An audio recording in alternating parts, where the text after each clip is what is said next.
अस्सलाम वालेकुम viewers. Myself Mohammad Rihan Safdar और ये है आप लोगों का यूट्यूब चैनल WH मैथमेटिक्स। तो हाँ जी डियर, हम लोगों ने लास्ट लेक्चर में डिवीजन एल्गोरिथम की स्टेटमेंट को समझा था, उसके प्रूफ को किया था। तो अब इंशाल्लाह हम लोग उसकी कुछ एग्जांपल्स कह लें या कुछ एप्लीकेशंस कह लेंगे। बेसिकली अप्लाई कहाँ कहाँ होता है हम लोग वो देखेंगे। तो ये पहली एग्जांपल है। पहले चलिए हम लोग डिवीजन एल्गोरिथम को एक दफ़ा रिवाइज कर लेते हैं कि डिवीजन एल्गोरिथम था क्या, ताकि आप लोगों को इसमें हमारे पास आइडिया हो जाए कि हमें करना क्या है। तो हम लोग इसकी स्टेटमेंट को देखते हैं। तो स्टेटमेंट क्या है कि हमारे पास, हम सिर्फ स्टेटमेंट को दोबारा रिकॉल करेंगे, तो प्रूफ आप लोग पिछले लेक्चर में जाकर देख लीजिएगा। तो हम लोग सिर्फ क्या करेंगे, डिवीजन एल्गोरिथम की स्टेटमेंट को समझने की कोशिश करेंगे दोबारा से, ताकि हम लोग इनको इसको एप्लीकेशंस पे अप्लाई कर सकें। तो let a and b with a greater than zero, मतलब ए और बी इंटीजर्स हैं, जिसमें कोई एक ए हम लोगों ने क्या लिया for the loss of generality का मतलब ये है कि जनरली दोनों में से कोई भी था, तो हम लोगों ने अपने साथ निकली ए को कह लिया कि a is greater than zero. Then there exist unique integers, दो इंटीजर्स एग्जिस्ट करेंगे क्यू और आर। मैंने आपको बताया था कि क्यू कोशेट से हमारे पास रिजेम्बलेंस देने के लिए क्यू लिखा है, और आर रिमाइंडर से रिजेम्बलेंस देने के लिए आर लिख दिया। ठीक है, such that b is equal to a q plus r. अच्छा, एक चीज़ यहाँ पर नोट कीजिएगा, आई थिंक पता नहीं मैंने आपको पहले बताई है कि नहीं। क्यों?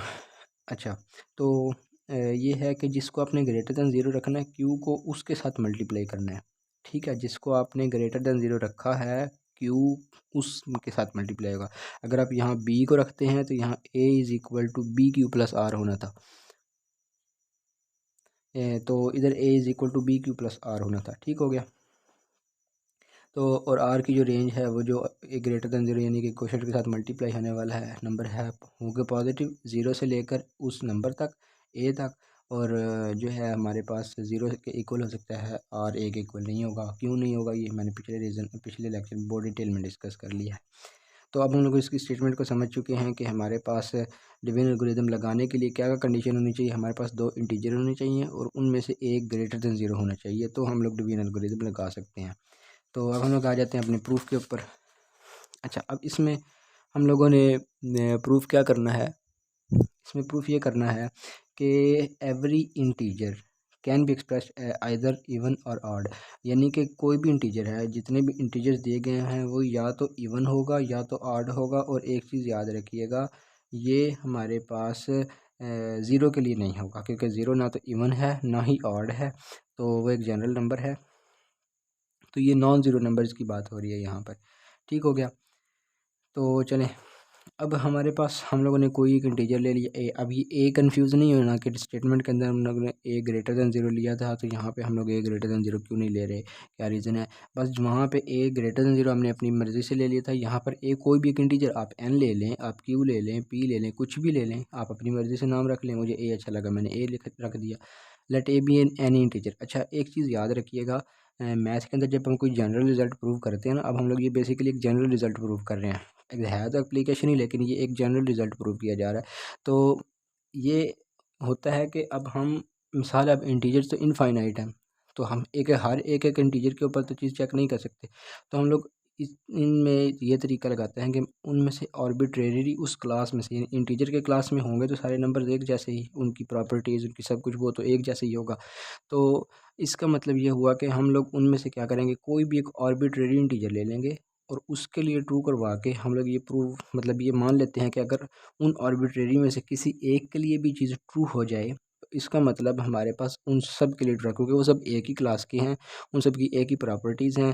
तो अगर एक के लिए ट्रू हो गया तो उस क्लास के हर मेंबर ने वही प्रॉपर्टीज़ ओबे करनी होंगी, वही चीज़ें ओबे करनी होंगी। तो इस वजह से हम लोग क्या कर देंगे कि आर्बिट्रेरी ले लेंगे। इधर लिखें let a be an arbitrary integer, ये एन इंटीजर।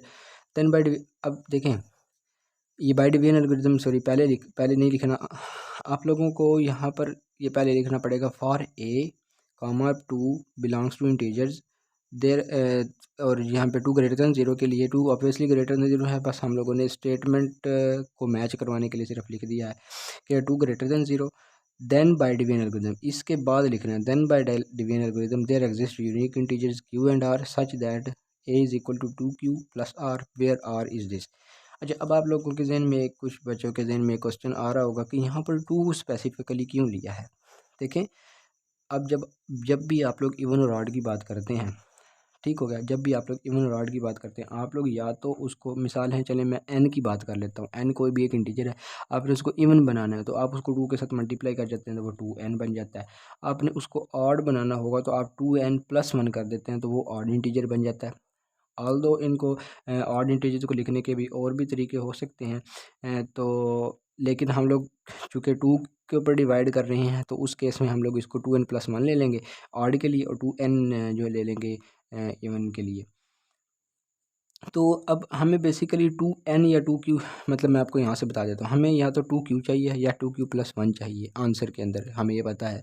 तो और ये वाला नंबर किसी नंबर a के बराबर होगा, ये वाला पूरा नंबर किसी नंबर a के बराबर होगा। अब यहाँ पे a इवन है, यहाँ पे a ऑड है, ठीक हो गया। तो अब हमें यहाँ पर देखें, डिवीजन एल्गोरिथम की स्टेटमेंट में आप लोग देखें तो जो इस q के साथ मल्टीप्लाई होने वाला नंबर होता है, पहली बात तो ये वो ग्रेटर देन 0 होना चाहिए, और दूसरी बात ये कि वो इस नंबर को डिवाइड भी कर रहा हो, यानी कि ये ज़रूरी नहीं है कि पूरा पूरा डिवाइड करे, बस ये है कि उसकी डिवीजन हमें बताई गई हो कि ये नंबर हम इसके साथ इस नंबर को डिवाइड कर रहे हैं, ठीक हो गया।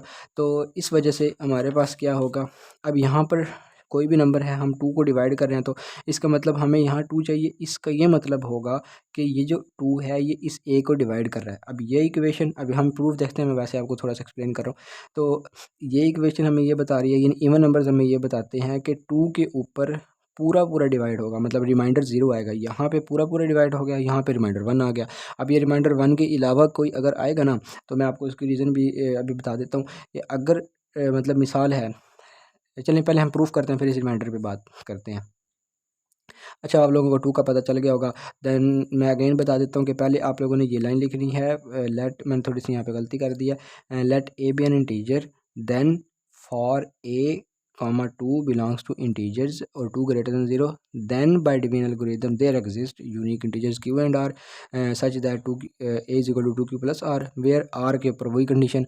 अब चूँकि a इज इक्वल टू 2 है, मतलब डिवीजन एल्गोरिथम की डेफिनेशन के मुताबिक, ठीक हो गया, यानी कि यहाँ पे वहाँ पे जो था ए था। चलिए मैं आप लोगों को एक कन्फ्यूजन से बचाने के लिए मैं इधर इस इंटीजर को बी ले लेता हूँ, ठीक है, और इधर भी मैं बी कर लेता हूँ ताकि आप लोगों को उधर से याद हो जाए।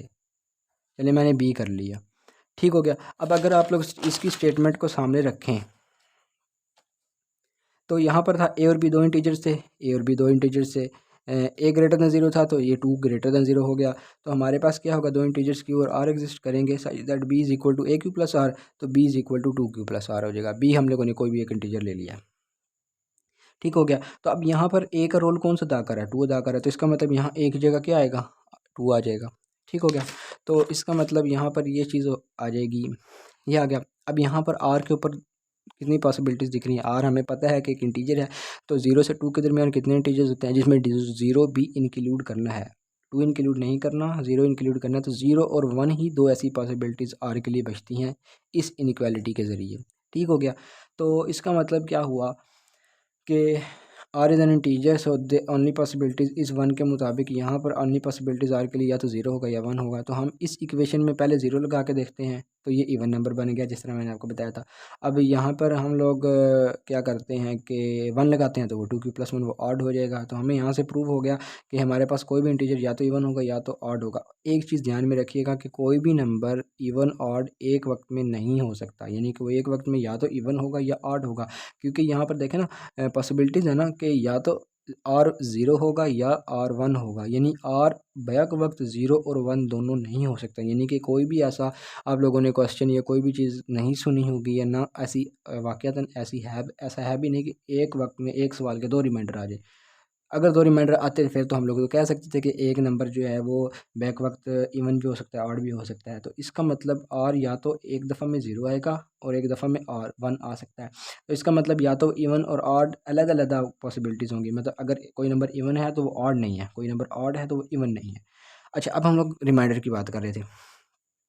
मिसाल है रिमाइंडर 1 से बड़ा आ जाए, 0 है 1 से बड़ा आ जाता है।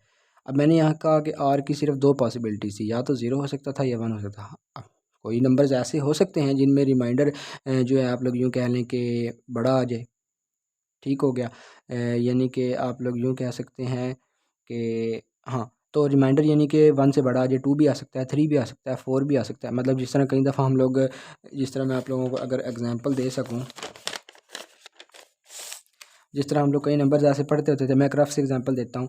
तो मतलब हम लोग कोई नंबर, इधर एक नंबर होता था, इधर एक नंबर होता था, हम लोग इसको जब इसको इसको इधर एक किसी नंबर से मल्टीप्लाई करके यहाँ पर लिखते थे, तो यहाँ पर कोई ना कोई रिमाइंडर बचता था जो इससे तो इससे बड़ा हो जाता था, मतलब इससे इस वाले नंबर से यहाँ बड़ा हो जाता था।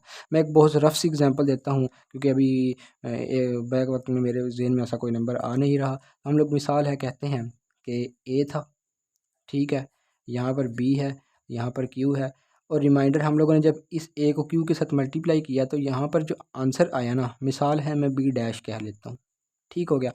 तो यहाँ पर रिमाइंडर बचा आर। अब ये जो रिमाइंडर, सॉरी आर डैश बचा, ठीक हो गया। अब आर डैश रिमाइंडर, ये हम लोग यहाँ कह देते हैं कि कंडीशन लगा देते हैं कि r dash is greater than a. यहाँ पर आर डैश जो रिमाइंडर इस केस में बचा, ये इस ए से बड़ा था, ठीक हो गया। अब आप लोगों को पता है कि अगर जो नंबर रिमाइंडर यहाँ से अगर इससे बड़ा होगा तो हम लोग इसको फर्दर किसी नंबर से, यहाँ पे मिसाल है एक और नंबर लिख देते थे हम लोग, मिसाल है क्यू प्राइम लिख देते थे। अब मिसाल है ए और क्यू प्राइम को मल्टीप्लाई करने से जो आंसर आ रहा था ना, वो आर प्राइम ही आ रहा था, ठीक हो गया। तो इसका मतलब यहाँ पर रिमाइंडर ज़ीरो बच गया। तो बताने का मकसद ये है कि अगर यहाँ पर 2 या 2 से बड़ा रिमाइंडर आएगा तो इस इधर भी 2 होगा और इधर भी 2 होगा, तब भी हम लोग उसको रिमाइंडर ज़ीरो बना सकते हैं। अगर इधर मिसाल है 3 आता है, इधर 2 है, तो रिमाइंडर फिर 1 बच जाएगा, उधर 2 लगा के इधर 1 लगाएंगे, 2 multiply by 1 is equal to 2, तो 3 माइनस 2 1 हो जाएगा। तो इसका मतलब ये हुआ कि जनरली जो आर की पॉसिबिलिटीज़ थी वो या ज़ीरो हो सकती थी या 1। अगर रिमाइंडर 2 या 2 से बड़ा आएगा तो फिर वो 2 फर्दर डिवाइड करके उसको फर्दर छोटा कर देगा, तो रिमाइंडर बेसिकली या ज़ीरो ही बनेगा या 1 बनेगा। और इन रिमाइंडर्स के कंसेप्ट्स को ये किस तरह बचते हैं, ये बेसिकली ना यहाँ से आप लोगों के पास कंसेप्ट निकलता है कंग्रेस क्लासेस का, ठीक हो गया। अब कंग्रेस क्लासेस क्या होते हैं, ये तो बहुत आगे टॉपिक आएगा और इसको हम बड़ी डिटेल में बड़े इंशाल्लाह जो है वो बड़े फील के साथ पढ़ेंगे कि बेसिकली कंग्रेस है क्या। तो यहाँ से कंग्रेस का कंसेप्ट निकलता है, तो हम उसको डिटेल में देखेंगे। तो यहाँ पे आप लोगों को अब ये क्वेश्चन यहाँ पे थॉरली क्लियर हो गया होगा। तो अब हम लोग इसको सेकंड एग्जांपल की तरफ चलते हैं। हाँ जी, तो अब हम लोग इसकी सेकंड एग्जांपल पे आ गए हैं। इसकी ज़रा स्टेटमेंट में थोड़ी सी इशू था, तो मैंने मतलब इसकी स्टेटमेंट को दोबारा लिख दिया है। तो यहाँ पर स्टेटमेंट हमें क्या कह रही है, इसको अब सेकंड एग्जांपल कह लें, ठीक हो गया। हमें ये स्टेटमेंट क्या कह रही है कि show that any integer when divided by 3। अच्छा, आप लोगों ने पिछली एग्जांपल में नोट किया होगा, मैं इसकी स्टेटमेंट पढ़ देता हूँ कि show that any integer when divided by 3, जब वो 3 से डिवाइड होता है तो वो इन 3 फॉर्म्स में से किसी एक फॉर्म का होगा।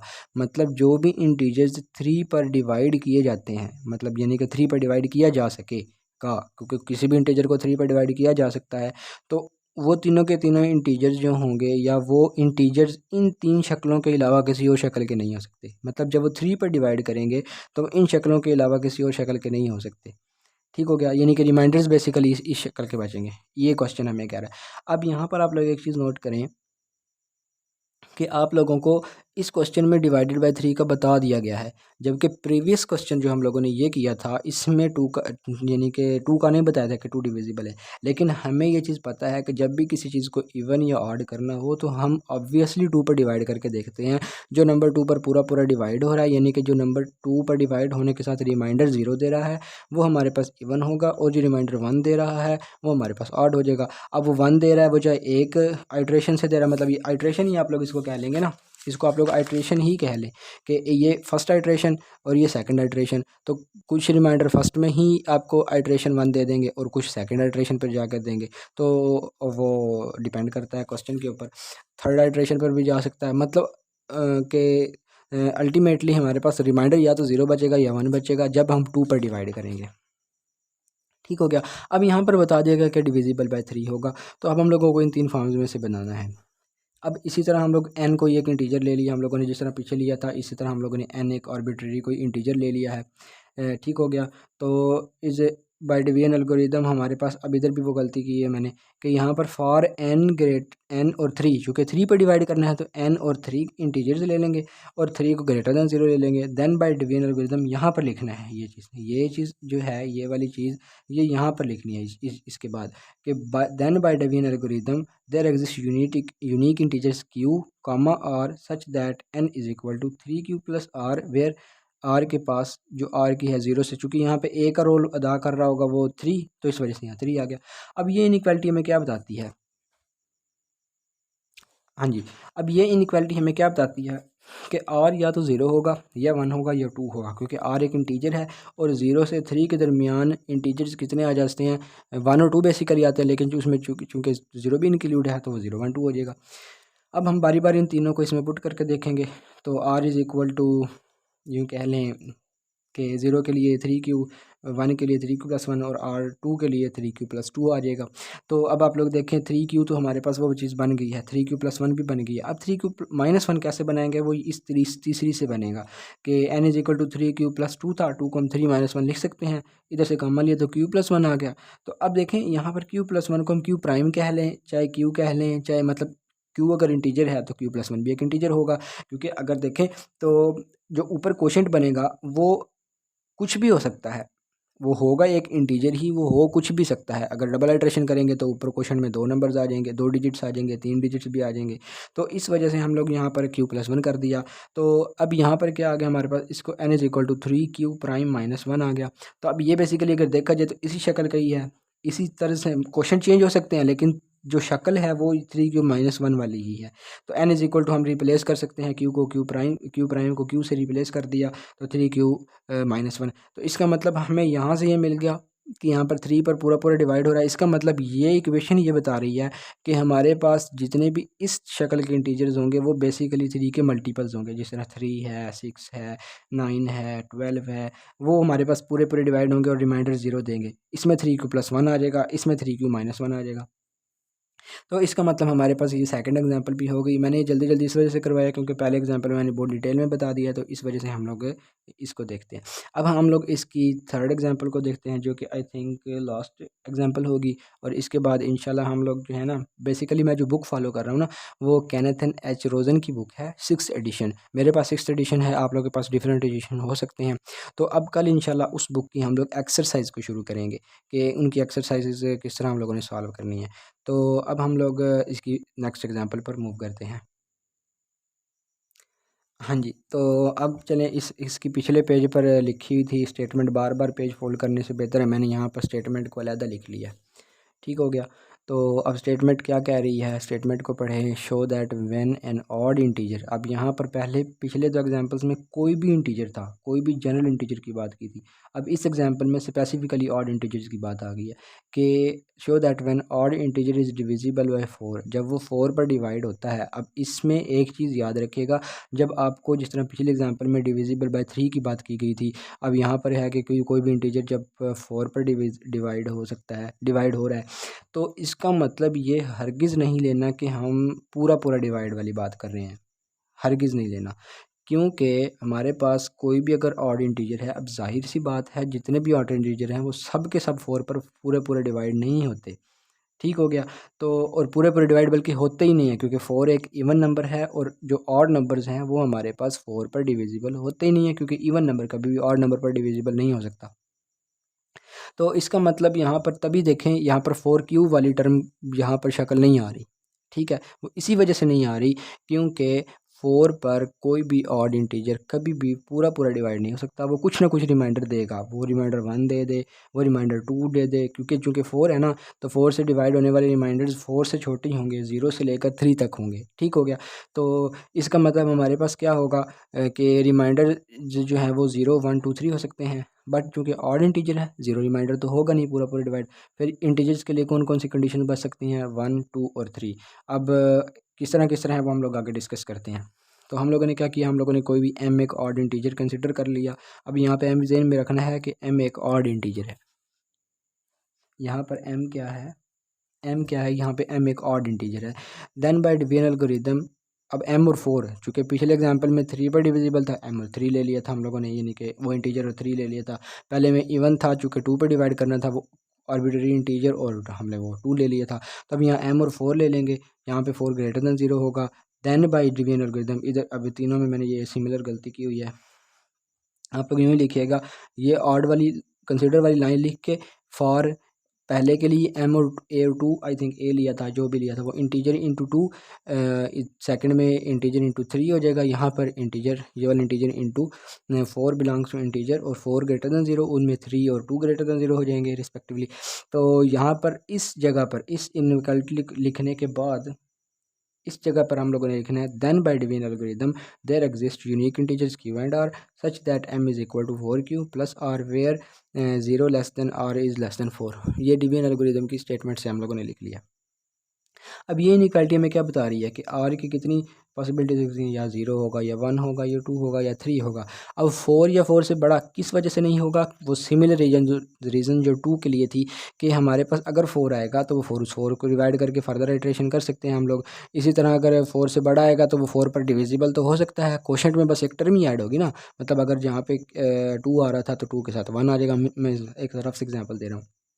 तो इस वजह से हमारे पास क्या आ गया कि रिमाइंडर या 0 हो गया, 0 पुट कर लिया, 1 पुट कर लिया, 2 पुट कर लिया, 3 पुट कर लिया, ठीक हो गया।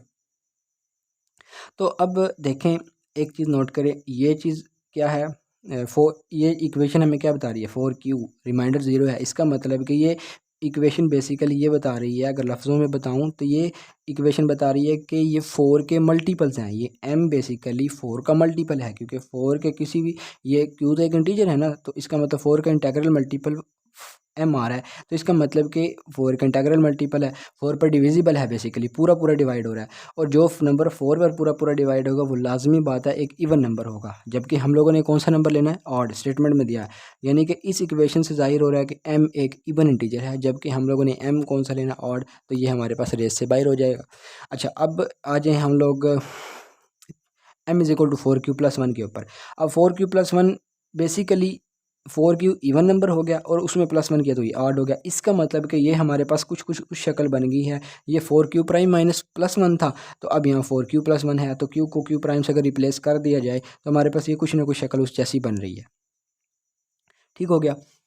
तो सिमिलर अब हम लोग 4 is equal to 4q plus 2 आ जाएगा। अब 4q तो इवन है, और किसी भी इवन में 2 को ऐड किया जाए, तो इवन में इवन को ऐड किया जाए तो आंसर तो हमें इवन मिलता है।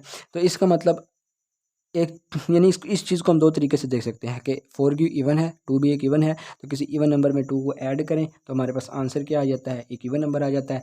अब इवन हम लोगों ने लेना नहीं है, तो इस वजह से हमारे पास हम इस इक्वेशन को भी नहीं लेंगे। या हम दूसरे तरीके से देख सकते हैं, हम 2 को जैसे कॉमन ले लें, 2 इंटू यहाँ 2q प्लस 1 आ जाएगा। अब 2q प्लस 1 एक ऑड इंटीजर है, और 2 मल्टीप्लाई होगा, तो इसका मतलब किसी भी ऑड इंटीजर के साथ जब 2 मल्टीप्लाई होगा तो इवन हो जाएगा। जिस तरह हम लोग 3 लेते हैं, 3 मल्टीप्लाई बाई 2 6, 5 ले लें वो 10 हो जाएगा, इसी तरह 7 ले लें वो 14 हो जाएगा, 9 ले लें वो 18 हो जाएगा। यानी किसी भी ऑड इंटीजर को आप 2 से मल्टीप्लाई करके इवन बना सकते हैं।